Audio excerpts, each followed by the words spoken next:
Ай! Уху, ти си! Кой край беше? Тост. Да. Гадоринички. Гледай, маля. Ако Мария се преоблича от така, аз чест веднага изключвам коментара. Ама метал. Между другото, метала сега се сърди. Добре, разбрах. Не бе, не говорим на тебе. На Аск говорим. Какво пишеш, нали? Метал. Така или жуса?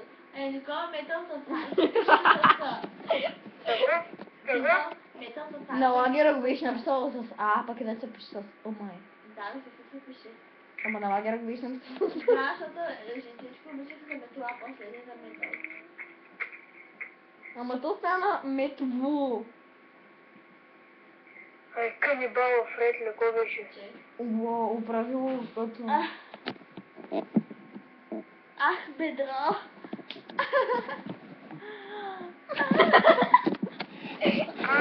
Йо, ти е ужасно! Чакай. Ще поговоря, значи... Никола, я кажи нещо. Аз да, слушам. Кажи нещо. Гадоринички. Как му се преобличате? Пред аз. Не се преобличам пред Аск. Мария си намаза кръка с паста за зъби и пишеш метал. Наистина. Метал. Наистина. Да. Наистина. Да. Чакай да го смисля, аз с... Защото на лагера беше написал един крак метал с някаква развалена паста, вътре имаше крем, нещо такова.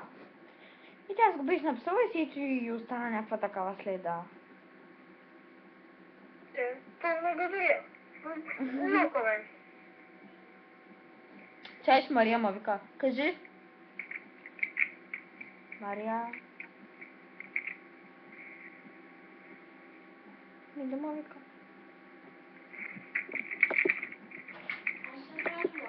Да.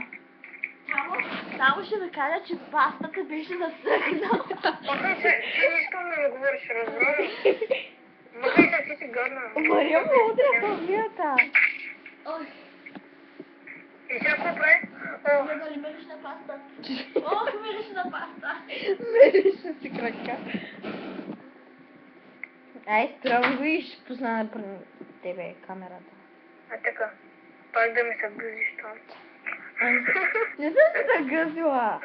Не, въобще. Тук съм. Чао.